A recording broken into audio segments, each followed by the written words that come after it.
Hello, this is James Barkell. And it is wonderful to have your company here on the centre court. You are listening to the Coach Doctor podcast. Strikes it beautifully and it's down the middle. In this podcast series, we discuss all things coaching and sports science. Beats one, beats a couple, still going. Each episode will feature prominent coaches on the front line of their sport. Across to Mbappe. As well as some of the world's leading university academics who research what it takes to get the W. All Blacks under big pressure again. If there is an aspect of your coaching that needs some assistance, you can always count on the Coach Doctor to add life to your program. Browning's having a terrific run. The first three to qualify. You betcha! In this episode, I talked to former NRL hardman Ben the Boss Cross. Ben has had a distinguished career playing at 3 NRL clubs, playing in 2 NRL Grand Finals and winning 1, as well as a State of Origin series with the New South Wales Blues. Towards the end of his career, Ben took up coaching roles whilst playing in the north of England, before returning to Australia and working on the development pathway with the Newcastle Knights and the New South Wales Blues women's origin team.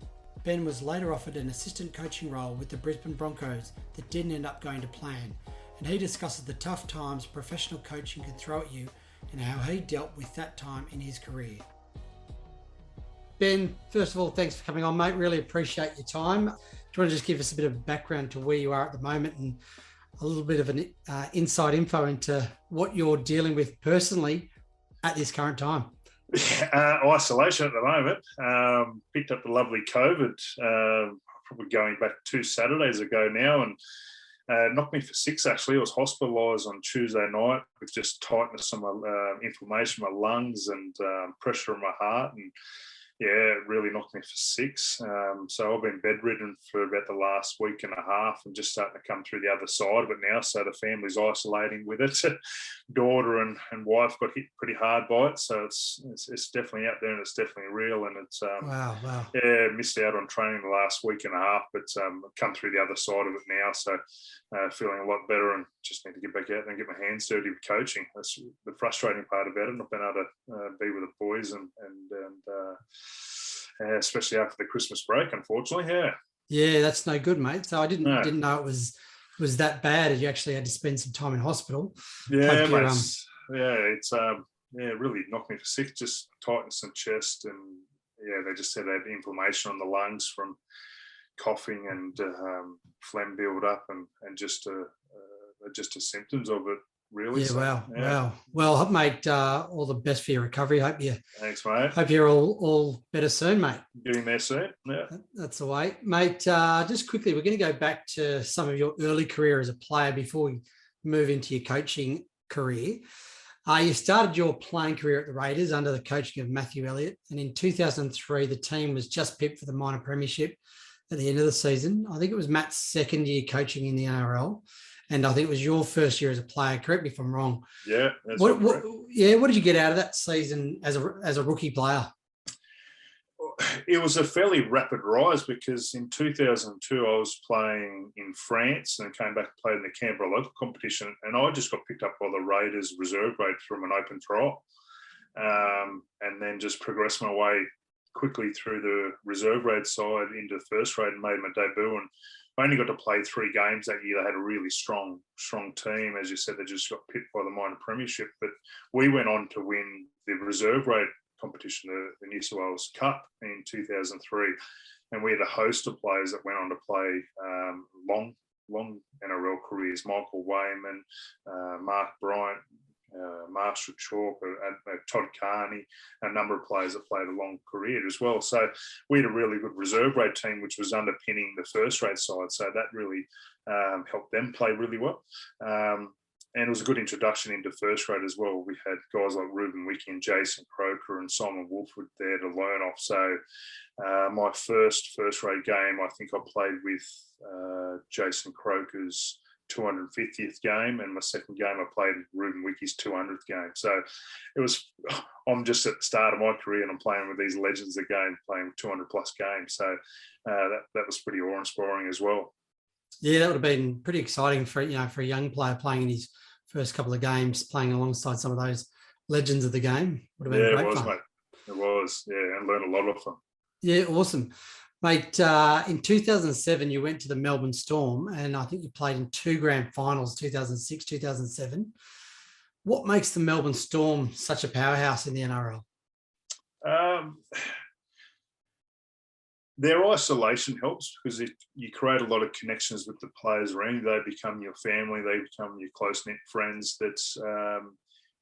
You don't interact with a lot of other NRL clubs or family members outside that because you don't generally have that down there. So that's being in isolation down there, away from everyone else in the rugby league world, really helps gel everyone together because you spend all your time during the week with each other, but you also spend your time with each other on the weekend around a friend's barbecue and go around to people's houses for dinner. So you spend a lot of time together, but you build a lot of relationships outside of footy as well.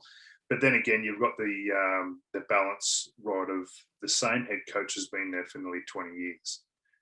So when you have that stability in an organisation where the standards and expectations of level effort are there week in, week out, year on, you know what's expected. So players come in. So everything's based around that one head coach. That really helps. And you see organisations across all sport that have that stability in a head coach. Look at Manchester United for so long with Sir Alex Ferguson.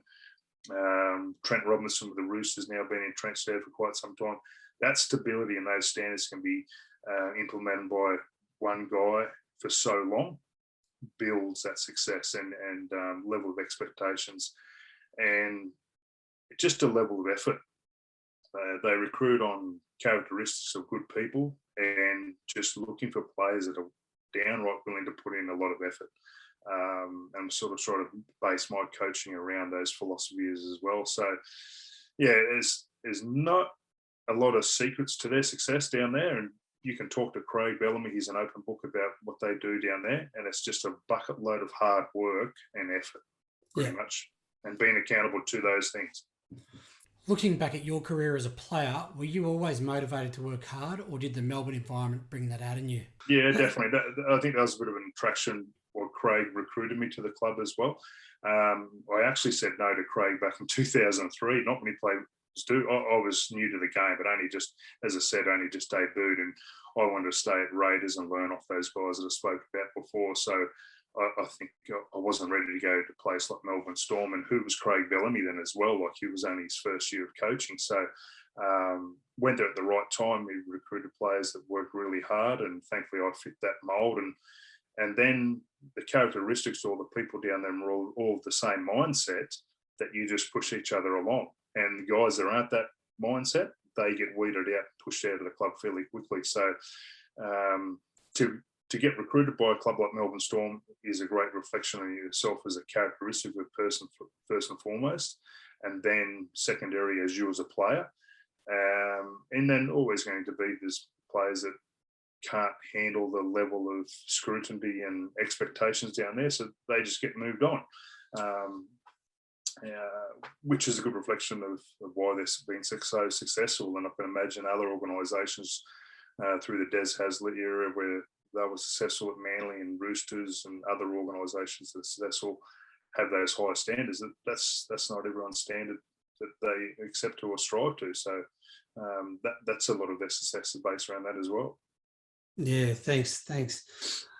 In 2008, you then moved to the Knights, the Newcastle Knights, and this was the year you were also selected to play in the state of origin for New South Wales. Tell me about that experience. First of all, moving to Newcastle, and again, probably a little bit similar to Melbourne in terms of you're a bit isolated in terms of you're away from, I guess, the hub of Sydney.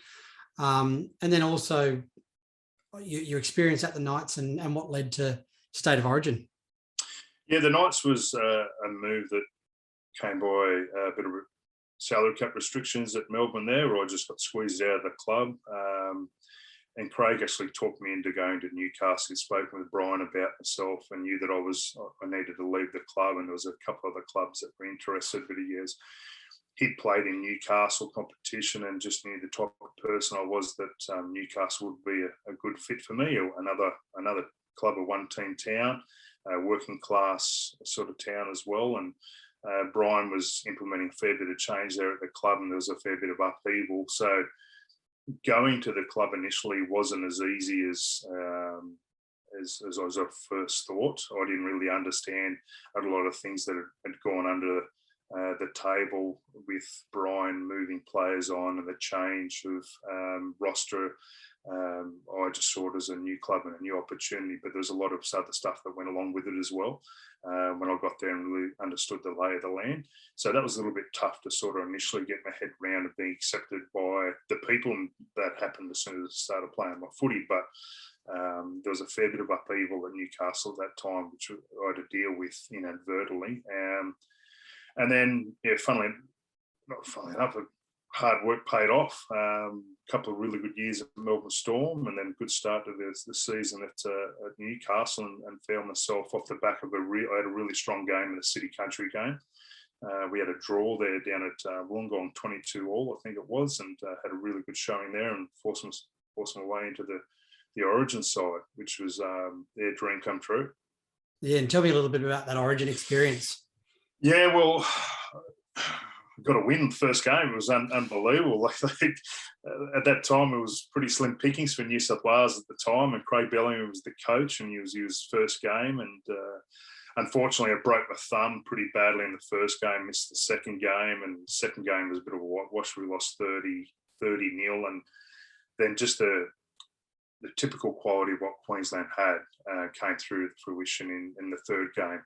I remember distinctly, we practiced defending this one play that Queensland would throw at us over and over and over for the whole week leading up to game 3, the decider, and that was the play that got us. Jonathan Thurston down our right edge, down the short side, a little bit of a show and go.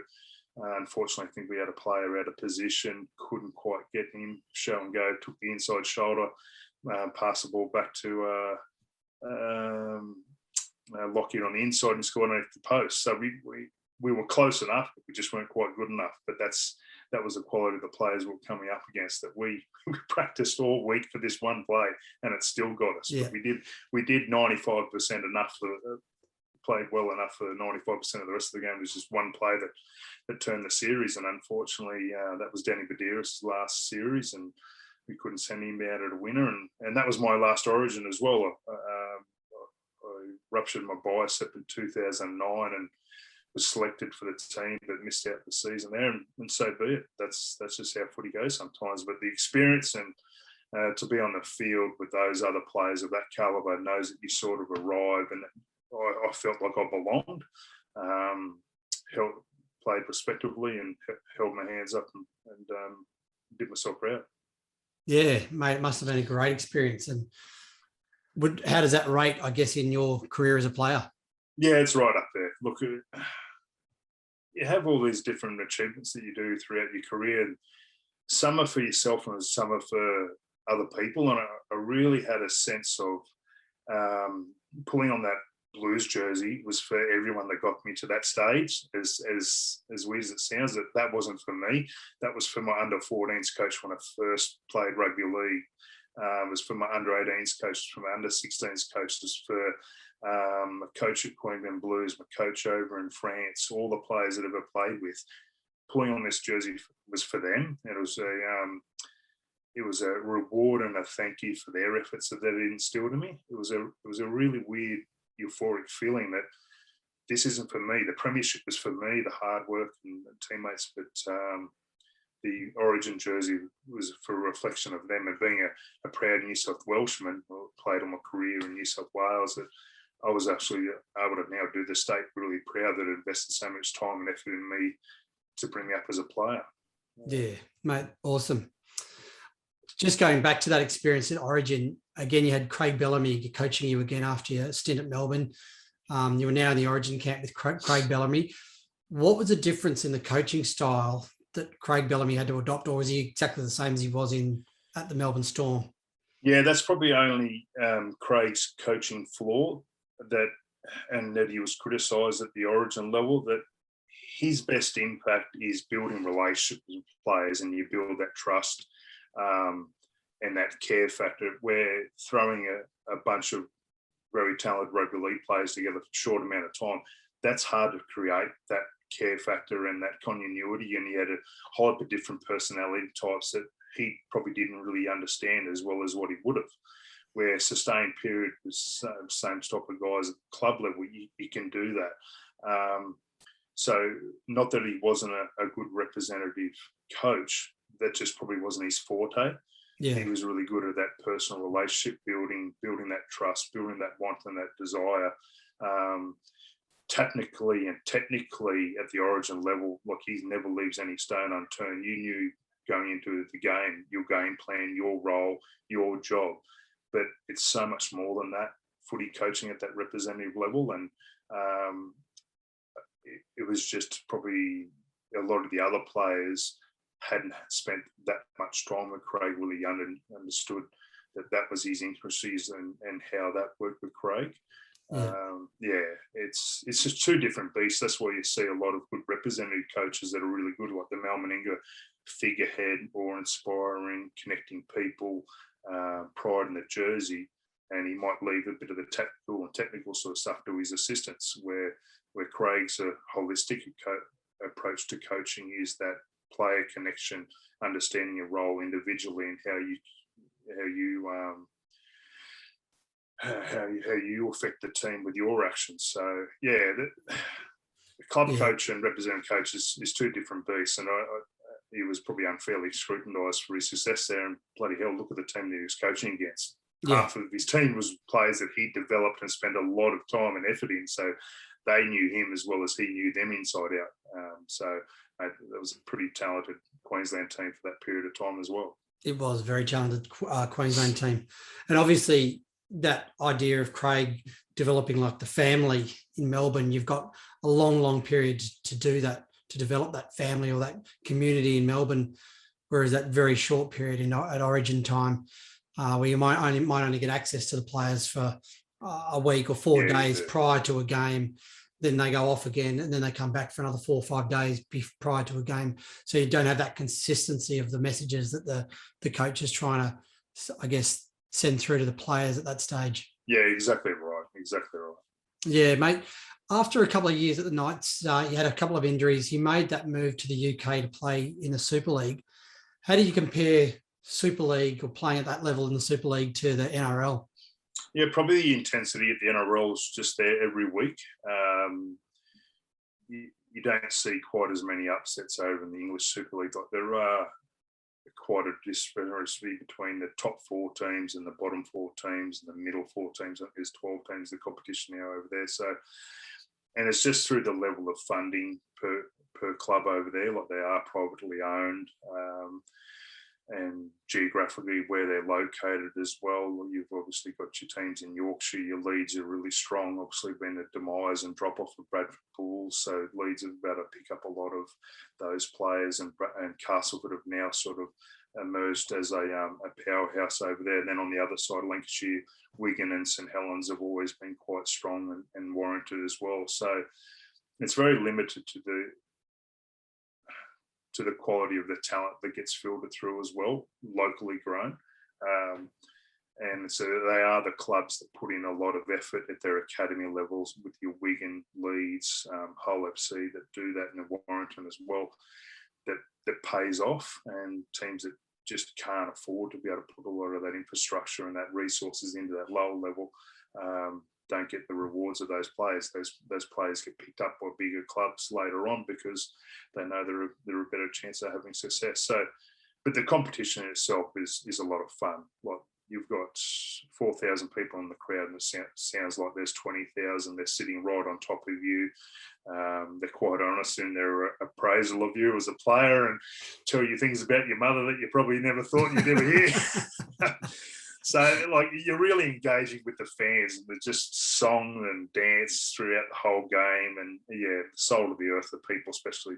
I only played up in the north of England. I just absolutely loved it.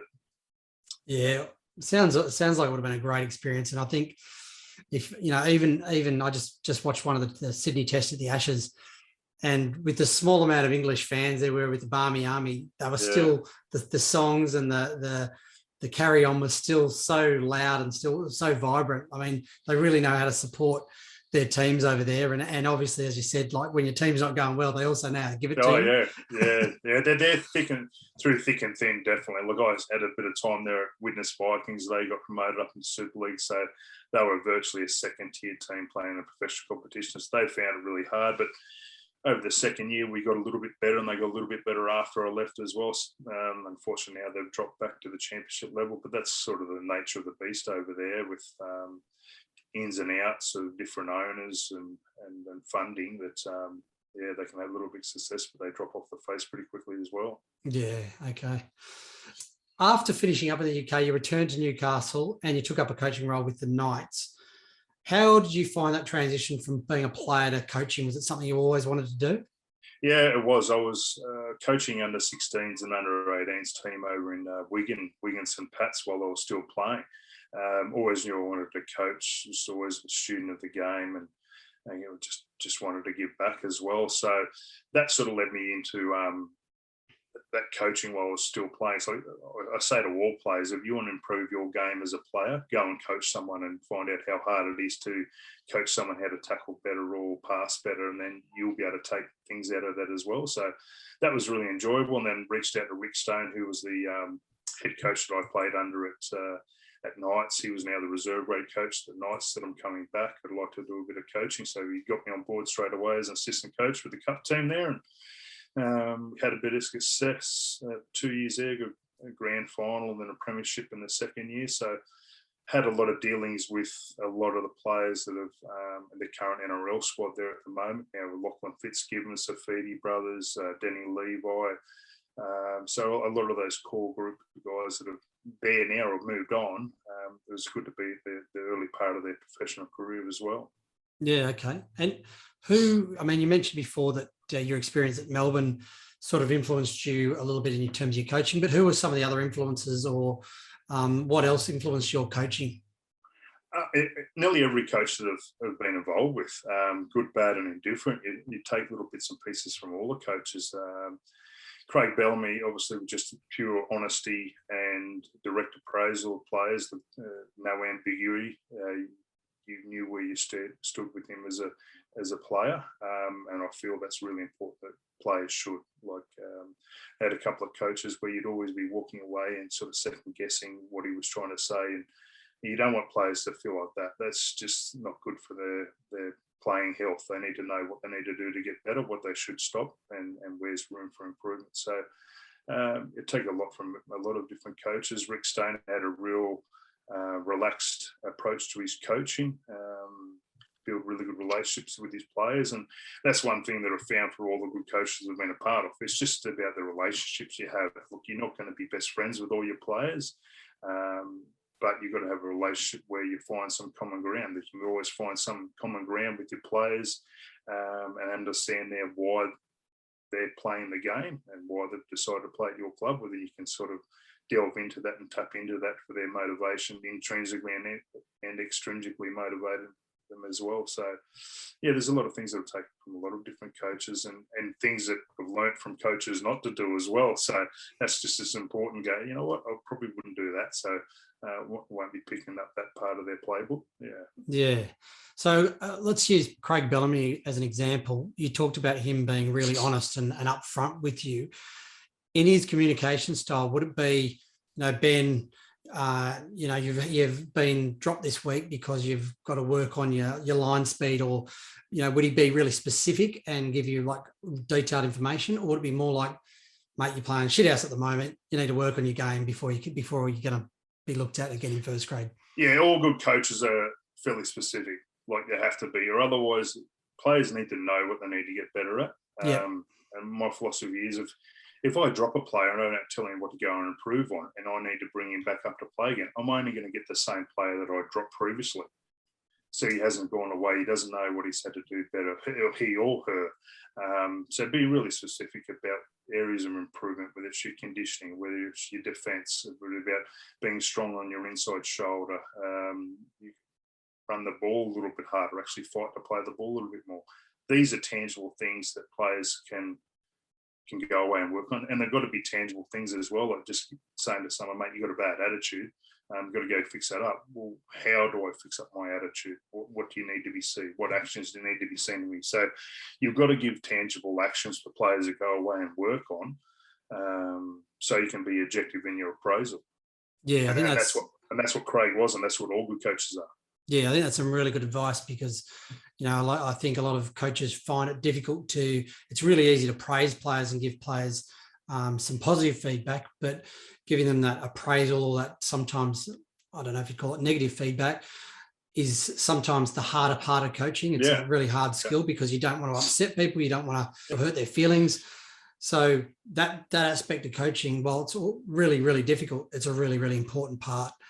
It is, and it's really subjective too. Like just yesterday, I had to release about 10 to 12 players from our jet squad, and some of those players, there weren't really tangible, objective things that they had to go and do better. It was just that within our squad and the dynamic of the players and the teams, there was probably just someone just in front of them, whether it be their application, no lack of effort on their part, but their application of skill set for Queensland Cup level of footy probably just wasn't where I thought it would be, and this player is in front of them. So sometimes you have to give news where you just don't have that specific answer, but just unfortunately my subjective view right now is this player is in front of you because I see this.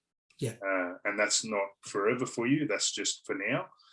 So you try to be as open as honest about that, and that's all you can sort of do. And if you can look yourself in the mirror and all those decisions were made for the betterment of the Ipswich Jets or the club that you're coaching and not for you personally, well, then you've done your job and you can sleep well at night. And that's what I've had to do. Yeah. So, mate, the next role you came across was the role of the New South Wales Women's State of Origin team. How did this position come about for you? It's a funny story. I was doing some work for New South Wales Judiciary of all the things. So someone who's been suspended a few times probably should know a little bit about the judiciary. So I was doing a bit of work for them at New South Wales headquarters, and I walked past Jamie Feeney, who was working for the New South Wales Rugby League at the time, and he was part of the Pathways program. I told him I was obviously coaching with the Knights, and obviously just gone back to coaching South Newcastle, local competition there in Newcastle. I said, "Oh, mate, would you be interested in doing a bit of coaching with New South Wales women's team?" I said, yeah. And I thought he initially said assistant coach's role. I said, yeah, no problem, I can do that. So I put in my application. Didn't need to interview for the job. They just took in applications. And I got a letter of reply from Dave Trodden, the CEO. Congratulations, you've been appointed the New South Wales Women's Origin head coach. I had to read it a couple of times. I said, mate, I think you missed a word there. It's head coach is meant to be assistant coach. I rang Jamie Feeney up straight. I said, mate, what the hell's going on here? I'm the head coach. He says, yeah, I told you that. I said, I don't think you did. So yeah, I just sort of fell into the position, and it was my first head coaching position as well. So I'd always been an assistant coach. So it was a lot of responsibility in it, and it hit me between the eyes pretty quickly because it was still fairly archaic how we were selecting our team and trying to get a squad together. We would drive around New South Wales to Canberra and Newcastle and Cessnock and just hold open trials and selection camps just to sort of try to get a squad.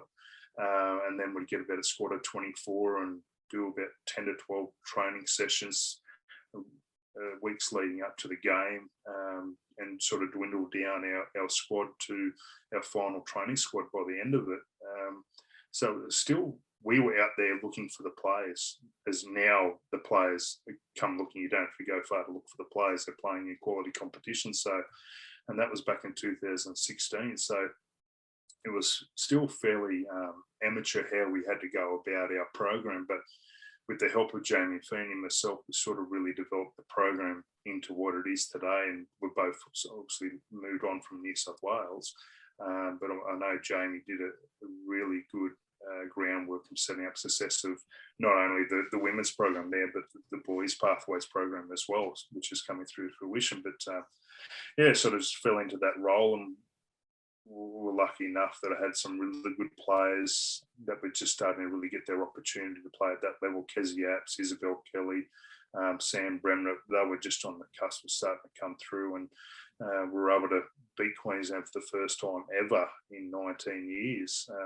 And then I was successful enough to do it another 2 times after it and win the first Origin series as well at North Sydney Oval in 2018. So I was really lucky. We had a lot of really good players at the time, at the right time of their career, and I was surrounded by some great coaching staff and support staff as well by New South Wales Rugby League. Yeah. So yeah, it was more them than me, that's for sure. Yeah, was coaching women ever on your radar, or it just, as you said, just happened to fall into your lap just from fans? I don't.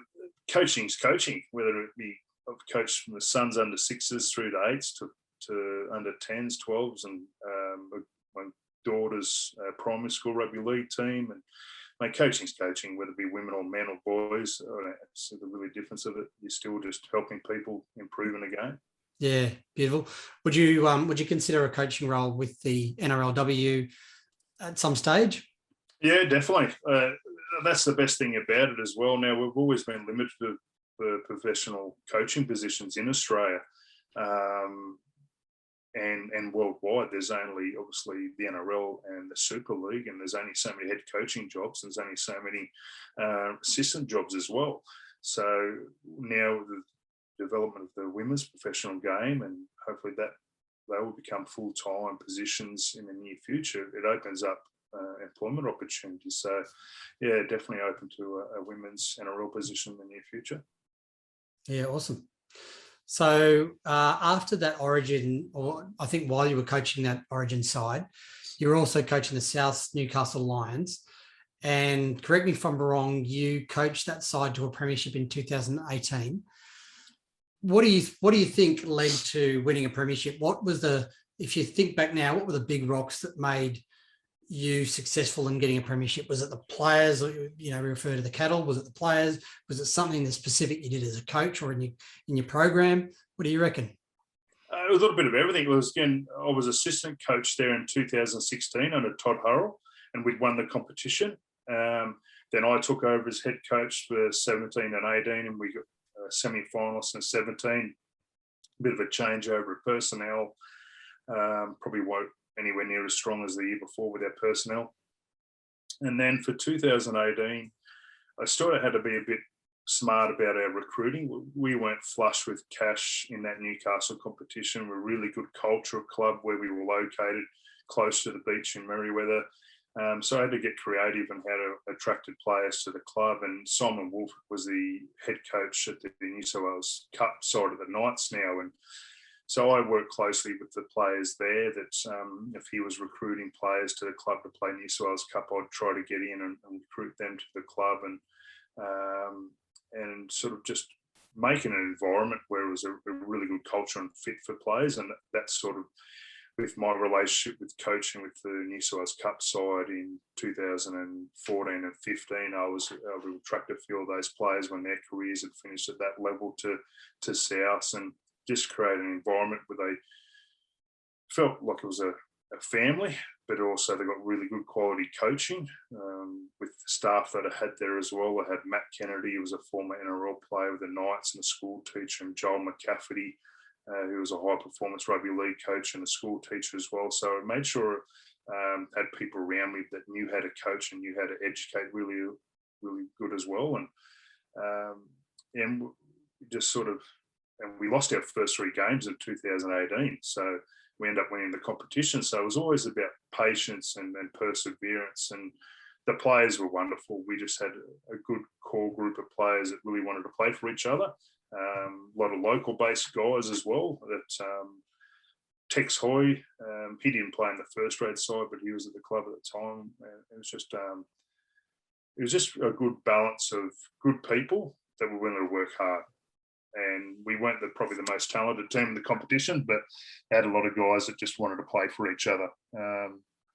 And Andrew Ryan, Bobcat Andrew Ryan, took over the year after they got the grand final again, and unfortunately lost. And I think they've been hit a little bit hard by the COVID and funding since then, sort of a little bit. But it's just a good club and a good environment that was able to attract good players. Yeah, sounds a little bit like your experience at the Storm. You tended to have a really good culture, really good environment, built that sort of family network, and as you said, you might not have had the best players in the comp or the most skillful or talented players, but you managed through that culture and through that environment on the back of that, getting some success. Yeah, we had to, especially playing in a competition like that. Look, there is money in that competition. Players do get paid quite well with some of the clubs in the competition, but we didn't have the resources to be able to do that. So we had to create an environment where players really felt valued, knew that they were playing at a good level as well. So we had players there that would, under my tutelage and talking with Simon Wolf, with the cup coach at the Knights, that look, if he needed players, I was always happy to release my players to go up and play New South Wales Cup level as well. So that's disruptive for a local competition, and it's a really good thing to have in Newcastle, where you're getting these quality New South Wales Cup players dropping back and playing a local competition, because then it allows local competitions players to play against these players and pit themselves against it. Canberra Raiders, when I was coming through, used to do the same thing as well. It was good. You know what? I'm just as good as this guy. Maybe I'll sort of pursue that dream as well and actually get noticed. So players playing that local competition get noticed, get picked up, and it is a genuine pathway to the NRL. Nathan Ross, everyone remembers Nathan Ross. He was quite a bit of a character. That was his pathway to the NRL. So that was the beauty of that Newcastle competition as well. And I had to create an environment south where if you play here, I'll put my name forward for you to different clubs as well. And I rang up Melbourne Storm and Craig Bellamy about Nathan Ross, but he ended up signing with the Knights too. So yeah, it's a good competition for players to be able to be seen and get noticed as well. So we had to use those resources and apply that at South to have success as well. Yeah, okay. Mate, in 2019, you joined Anthony Seibold at the Broncos as their defence coach. How did that role come about from being in Newcastle to suddenly being an assistant coach in the NRL? Yeah, I only knew Anthony through Melbourne Storm, my old boy catch up really. And I used to play rugby league with Lincoln Withers, who's his brother-in-law. So we just sort of knew each other through education programs. He presented at the high performance coaching seminar that I attended, and just different coaching clinics we'd been to. So we didn't have really a direct relationship, but he was good friends with Adam O'Brien, who I'm good friends with. We grew up together in Batemans Bay and did coach at Melbourne Storm together. And he was talking to Adam that he needed an assistant coach at South Sydney Rabbitohs, actually. So I was firstly going to go down there. Dave Ferner had gone off on to Leeds, so he was looking for an assistant coach. So I was going to head down to South Sydney and be his assistant coach down there. And sort of then everything sort of happened with the swap. So with the Anthony Seibold and Wayne Bennett thing. So I was on tenterhooks there for a while. I was going to South. He was going to stay at South. The swap was going to happen. The swap wasn't going to happen. Then all of a sudden, within 24 hours, it all sort of unfolded. And Friday afternoon, got a phone call. Was on a plane Monday and coaching the Broncos on that week. So it was all a bit of a whirlwind. So it all happened fairly quickly over. It happened quickly over a long period of time, though. Sort of, if that makes sense, the actual move. But yeah, initially I was going to go to South and be his assistant coach down there, but ended up coming up with the Broncos and sort of was with him there until sort of all the stuff that happened in 2020. So was that a big decision for you and your family to move interstate to coach the Broncos?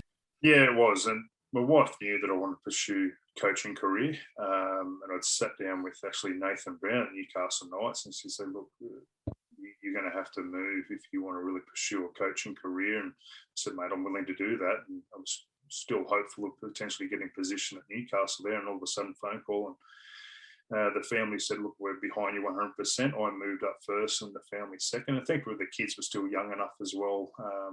All the kids were still in primary school. So I gave my daughter a year of primary school before transitioning to high school.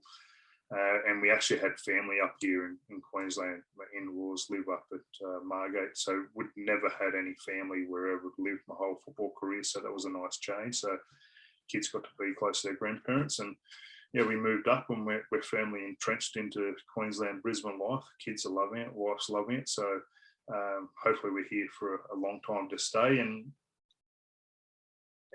that's, yes, I have missed out on coaching now at the NRL level, but there's a lot of opportunities with coaching in Queensland as well. We've got that Queensland Cup competition with a lot of professional clubs with head coaching positions. And obviously we've got Titans and the Broncos, and now obviously Dolphins as well. So there are opportunities to pursue a coaching career in Brisbane as well, which is good.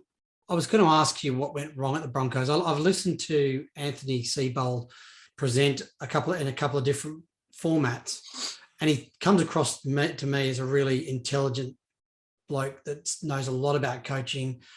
What do you think went wrong? Look, it's been quite a time now has passed since my bit of transition out of the club.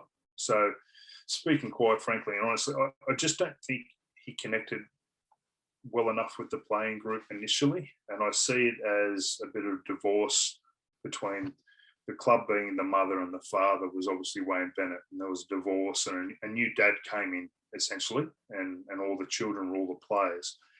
And I think implementing a new program, new structure, you need to integrate it. And I think the whole club got flipped on its head 180 way too fast. Where you're coming in as a new coach, you need to integrate with them just as much as they need to integrate with you. And I think that's one of the failings with what happened when Anthony first came in. The integration wasn't there. It was just like a clean Band-Aid, ripped straight off. And a lot of the cultural buy-ins as well. Captain's run barbecue was scrapped. Like, these are only small things, but they add up to be a lot. So these captain run barbecues were run by guys that cooked the barbecue, that'd been there from day dot, that'd been in the club for over 20 years. And that's taken away from them.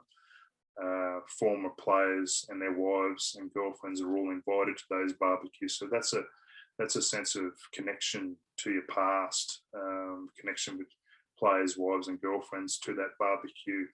And it's not just about the barbecue, it's about creating a culture and a family environment that was sort of stopped straight away. So that was one thing that sort of, I know, was fairly upheaval for a lot of people, and they didn't really agree with.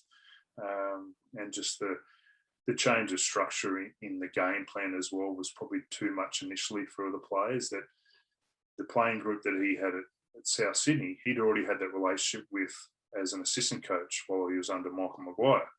So he'd gone from assistant coach to a head coach, already had that relationship, already knew that game model and game style that he could sort of tweak to how he wanted to. I don't think that was integrated into how the Broncos players were playing initially to their strengths. When he first came in, he just wanted to, here's a whole new play. Well, this is what I implement. Not a lot of interaction to what they had there already. So I think that was a little bit of his downfall initially, and I just couldn't get that buy-in from the players to this is something new. And when something is new, people are always quite fearful of it. And players need to feel comfortable. I say something that players should never feel comfortable in their position. Yes, they should. Are you comfortable in your home? Yes. Well, then you live there. If you're not comfortable in that environment, you leave.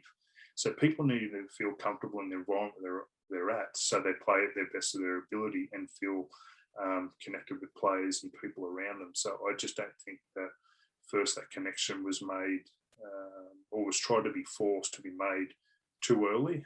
So you've got to do it, let it happen organically by interacting with what's already there as well. So I think that was one of the demises of Anthony's time there. As an assistant coach, did you challenge Anthony at all on any of these sorts of things, or was this something that was discussed?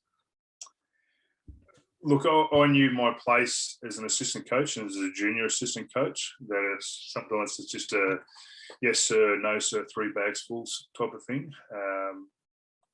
At times, I don't think my opinion was valued as much as what it should have been, even though out of all the coaching staff, I did have the highest level of playing career out of all the coaches, but they had some wonderful coaches there as well that they weren't utilised enough as well. Kurt Richards, who was their skills and development coach, wonderful person, wonderful connector of people, been at the club for a long, long time in the school system and the junior Broncos system as well, and hence why Redcliffe Dolphins have signed him up, and Peter Jennell was there as well as his senior assistant, a very experienced long-term coach that I just don't think was tapped into his resources enough as well. And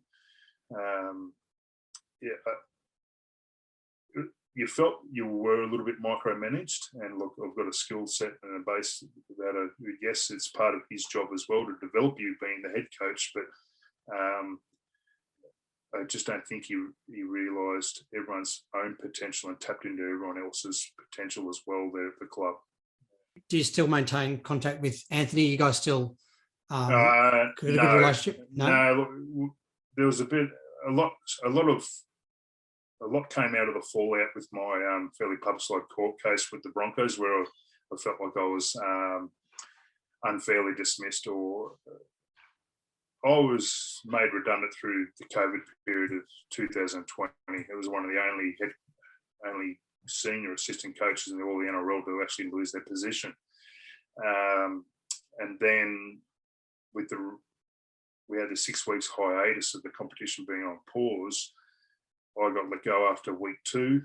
Week 5, round 5 of the competition, the Broncos employed Peter Ryan to come in and be a defensive tackling coach, contact coach. And they couldn't get their wrestling coach up from Sydney because obviously borders were closed. And I took some legal advice, and that it was on the grounds that probably been unfair dismissal and probably shouldn't have been dismissed. And it was wrong of the Broncos to hire someone to essentially come in and do my job after it being made redundant. Look, I end up losing my case on what I was told by a fairly high up person, I won't name, in Fair Work Tribunal Australia, that I lost my case on a subjective technicality because of the time that I took to submit my application for unfair dismissal. It's meant to be within 21 days, but how was I to know that I was unfairly dismissed when the competition was put on hold for 6 weeks? But then when you do the background checks and the timing of everything, let go after round 2, Peter Ryan hired round 5, he would have had to do 2 weeks quarantine. So that takes it back to round 3. So I was in my rights for 21 days, but it wasn't to know because of the 6 weeks the competition was on hiatus. And then within the court case, a lot of things came out, transpired with decisions that were made throughout that period, that there's a lot of trust broken. And then even a few things that happened during that court case, as well as what I was accused of and my wife was accused of doing within that period as well, that were just unfounded and were squashed fairly quickly as well. So that relationship hasn't been taken back up, and I'm not in a place to sort of take it back up anytime soon. And unfortunately, that's just how it is. My relationship with the Brisbane Broncos now is quite amicable. I'm now working with Ipswich Jets and working quite closely with them. So it's more about the relationship with people that were broken down, but not me in the organisation. I've got no real feelings towards the Broncos whatsoever. They're a terrific organisation, and I hope to be working closely with them with the Ipswich Jets in the near future, which we will be soon doing at a junior level as such. But mate, it was not a terrific time in my life. It really took a lot of stress on myself and my family, and obviously being a court case, everything has to come out on the table. So there's a lot of home truths that came through that fractured a lot of relationships there. How did you and your family cope with, the press and the stuff going on behind the scenes at the time? Yeah, it wasn't great. Probably the conversation with Jamie Feeney, I spoke with him quite a bit about it, and a lot of other coaches in the game. I spoke to Craig quite a bit about it, but the hindsight is with it that I either could have stayed bitter or went and got better. So I went and got better. I went and enrolled and did an advanced diploma in business leadership and management. I bought a cleaning business that's doing quite well. I'm now head of football and head coach at a wonderful organisation, Ipswich Jets. So I wasn't going to sit there and just twiddle my thumbs. I went and assistant coached with the PNG Hunters last year through Matt Church, my relationship with him. That was an experience that I wouldn't have had if I had still been at the Broncos. So I took a lot out of that. They're the soul of the earth people and a wonderful organisation. Matt's doing a great job there. So that was a terrific experience for myself, and I really grown as a coach and learned a lot from that. So look, things happen for a reason. I couldn't think of if you're going to get sacked in rugby league in the professional career, you may as well get sacked early so you know what you're in for. Yeah. So what do they say? All head coaches or coaches are either just about to get sacked or waiting to get sacked. So it sort of happened, but it was more about how it all happened. So I could have sat down and dwelled on it and be bitter about it, but I decided to take the other route and sort of get better. So I've improved as a businessman, as a leader, as a coach from that experience, and hopefully I know Ipswich Jets can sort of benefit from that, and whoever else in the future that'll work for as well. So, but my focus now is to make this Ipswich Jet the best organisation they can be under my tutelage, and sort of move on from that. But it's always good to go through those adversities, and it was also a testament of character whether I really wanted to continue to pursue coaching as a career. And I probably sat on that for about a week and made the decision fairly quickly that, yeah, with the evidence going through that I went through, and it was a long drawn out process, and there was a few outcomes there with it that could have been even worse, but it really solidified my decision that I want to pursue coaching as a career. Was there a time in that period where you thought, no, I'm done with it, I don't want to coach anymore? Or is it pretty quick, you thought, right, I've had a bit of a disappointment, a bit of a bump on the road, I'm ready to get back into it, sort of thing? No, it all sort of just always put me back to why I coached.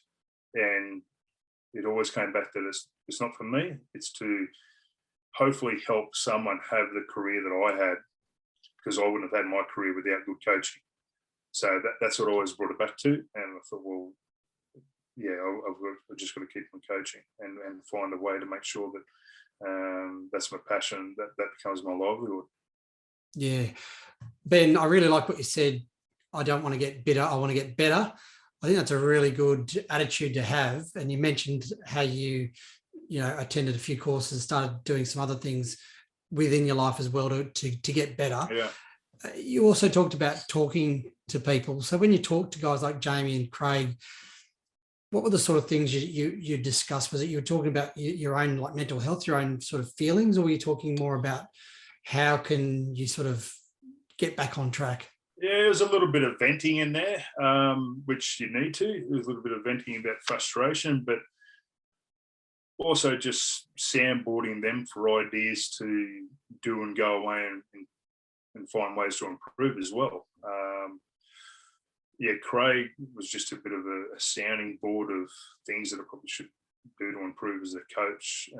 Not that he'd seen me coach as a hands-on thing, but it was just more of a bit of a sounding board of venting more so than anything. Just sort of get it out there. And I had me and Stephen Kearney caught up. His wife and kids still live in Brisbane, and now he's down assistant coach at Melbourne Storm. When he got sacked at the Warriors there, we caught up for coffee. We had one cup of coffee in about 3.5 hours, and we just sat there and talked. So for like coaches, just sometimes it's hard to talk to your wife. It's hard to talk to your best mate on the phone that just don't understand what you go through as a coach. That here's a guy who's been a head coach for an organisations for a number of years now, Parramatta and Warriors, and I'm just still learning out and starting out my coaching career. It was good to see that he's going through the same issues and problems that I was going through, and he's a seasoned World Cup winner with a New Zealand head coach, that we all have the same issues and same problems, but we can just vent our frustrations to each other. And that was a terrific conversation. I know Mook's got a lot out of it as well. He just sat there for 3 hours and just vented frustration and put me back in my place that, you're not the only one going through this crap, that there are others as well. And so it was good just for coaches just to sort of vent their frustrations and bounce ideas off each other as well, to know that what you are doing was right, that it was just someone else's opinion. Yeah, professional sports are pretty high cutthroat industry to be involved in.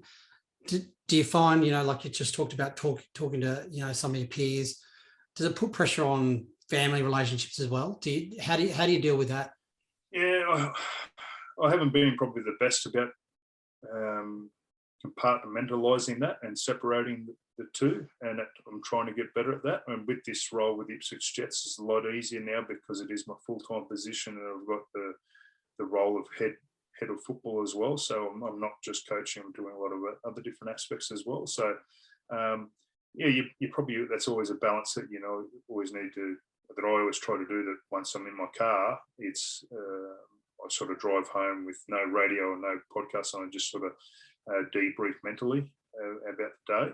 And then once I sort of try to step out of the car, that footy coaching is left in the car until I get back in there the next day. So I try to do that as much as possible, but sometimes it always overflows and you just sort of just vent and get it out. But going back to being high performance and coaching being a cutthroat organisation and industry, and so it should be. It should be that it's set for high standards for people who want to chase that, and that it really weeds out the people that just want to be involved, or those that really want to be invested. And I always look back, I want to be really invested in this. So you've got to have to take all the knocks, all the punches, all the criticism, all the opinions of others, all the hard, tough decisions, like the tough decisions yesterday I had to go through on phone calls and conversation I had to have. You've got to be able to wear that as well, with the success that comes with it as well, and the praise that when you do have success. So that weeds out people that just want to be involved in it, and those that really want to be invested. So I sort of enjoy that, embrace that side of coaching as well, because it's not going to be for everyone. It should be only for people that want to set those high standards and sort of stick to it. Yeah, I like that message. So, mate, just now you've moved on to this role with the Ipswich Jets in the Queensland Cup. How are the boys looking for the season? Wouldn't know at the moment. I haven't seen it for a week and a half. So hopefully, I got some good reports from the S&C coach that he said last night's training session was really good. Like, obviously, sometimes when the cat's away, the mice come out to play, and I haven't been there last week or Monday this week, and my assistant coach has been his way as well. So hopefully get back on Wednesday. But getting some good reports that the players are taking a lot of ownership and really being the driving factor behind the sessions the last week and a bit. And that's where you always want to get your playing squad to, that you hand over the empowerment and a bit of autonomy to them. And as I always found at Melbourne Storm, if it got to the point where Craig had to step in, shit, you knew we were doing something really bad, that the players would bring it in check. So it's a good thing to hear that feedback from our S&C coaches. But we're really we're one of those only 2 Queensland Cup clubs that don't have an NRL affiliate, which is a hindrance, but it's also a bit of a help for us. So the squad that I've finalised on is a squad that I believe has got to take us to the grand final, that we're not going to get any help back from NRL players dropping back. Again, that's really disruptive for players that are at the club, because that's going to push someone out the bottom as well. So I can say to the players that are there now, you are it.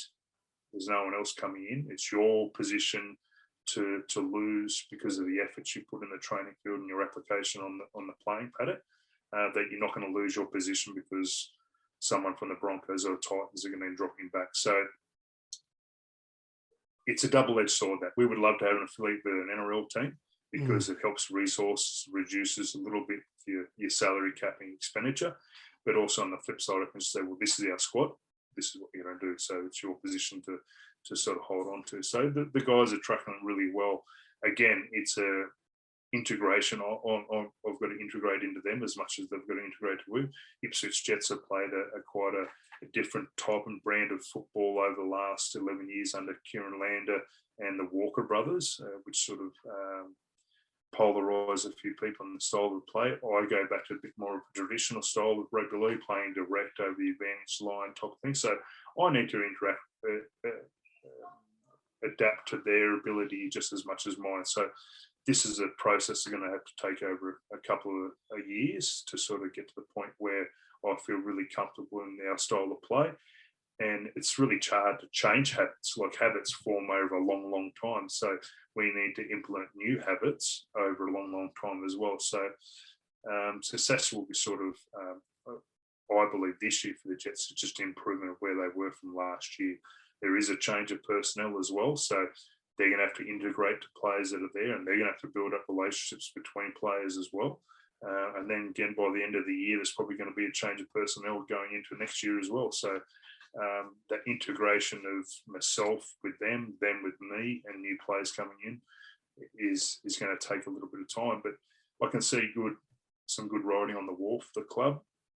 And now with being the head of football, I've got to have a bit of fingerprint across our whole program. So we've got an under-16s teams and under-18s teams, a Colts, and 19 girls, a senior Q Cup, and hopefully a senior women's team in the near future as well. So I need to have a holistic approach to the whole club, that I know kids and under-16s that they want to stay and play the Ipswich Jets and progress through the 18s, Colts, and become my cup players in 5 years' time or 6 years' time as well. But we've got a reflection of the characteristics of players that we want to have at the club, and their values as well, that we want to see that come through to the fore in the near future as well.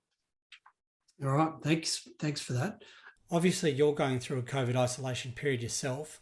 How will you deal with a pre-season that could be interrupted with 2 to 3 COVID cases per week? You just have to be able to adapt. The teams that can adapt to it there's not much we can do about it. So I've just got to play it by week, and 17, 18 players are available that week through COVID isolation. Well, that's what we're going to have to do. And that's why we've got a squad of 30, 32, plus a few of the Colts that will probably come in that, all right, guys, this is it. And it's not too dissimilar to good organisations like the Roosters or a Melbourne Storm or a Panthers, that when they bring a player in and someone's dropped out, there's no real drop or change in their intensity of their team. So that's what I need to create, that if I'm out a front row this week that would normally be starting, but the other person I'd come in, they bring their strengths and they bring their weaknesses as well. But hopefully they can understand the job they need to do within the team. So that's just what we need to create. It's going to be disruptive, but you can't fight against it. The teams and coaches and players can just adapt to it, put up with it. We'll have success. You just can't fight against it. Just be wishing and hoping I had that play when you don't. You've got to move on and have it. So there's going to be implications of it for sure. Yeah, and all clubs, I guess, are going to be in the same position. It's going to be affecting everybody differently throughout the season, but it's going to, I assume it's going to affect everyone at some stage throughout the season. So yeah, for sure. Yeah, it's not like you're one club dealing with this issue. All the clubs pretty much across Australia, or the east coast of Australia now, are going to be dealing with this in pretty much every sport. So, mate, last question for you before I let you go. Do you have a goal to coach in the NRL again? Yeah, I do. Yeah. But my goal initially now is to be with the Ipswich Jets at least 5 years. I know you should never have a plan, 3-year plan. Well, what's a 3-year plan or a 5-year plan? You've got to have some sort of aspirations, sort of keep pushing you forward. But yeah, break it down in little goals as well. So it's, first of all, to have a good season this year with the Jets, and I'd like to be with them for at least 5 years. Why 5 years? It's because then I can start to see a bit of fruition that I'm putting in now, and a bit of time and effort that I'm putting into developing our coaching staff first and foremost, because they're going to have the biggest impact on a playing group. Then I can start to have a little bit of impact. I'm getting involved with the schools out at Ipswich where a lot of our 16s and 18s are attending, so I can have a fingerprint on them and bring those guys through to see them progress through 18s to Colts to hopefully Queensland Cup. So that's why it's a 5-year period, so I can actually see some tangible change within the organisation, see these players come through. And then, yeah, most definitely aspirations to get back into the NRL, that's for sure. And what level that is at the NRL, as you mentioned before, with the NRLW Premiership as well. Ideally, we'd like to stay in Queensland for as long as possible now that we're fairly entrenched here and building a house. So there's opportunities there, but just do a good job for the Ipswich Jets as long as we're willing to have me, really. Awesome. Well, Ben, thanks so much, mate, for your time. I've taken up about an hour of your time. Really appreciate it. And I wish you, first of all, the best of luck recovering from COVID, and you and your team, the Ipswich Jets, the best of luck in the Queensland Cup this year. I hope you guys can go all the way and get a premiership. No, thank you very much. That might be a bit presumptuous, but I'm sure everyone out there would be love to hear. But yeah, we're all premiership contenders still. The ball's been kicked in anger. So no, thank you very much for having me on board. It's been a pleasure. No problems, mate. Really enjoy the chat. Thank you so much. Pleasure, mate. Cheers. This talk provided some great insight into the intricacies of professional coaching. Ben was able to illustrate some of the traits of his former coaches, including the great Craig Bellamy, and how he believes developing relationships are vital to being a successful coach. Ben provided a detailed picture to what he believes went wrong at the Broncos after the Bennett-Seibold saga of 2019.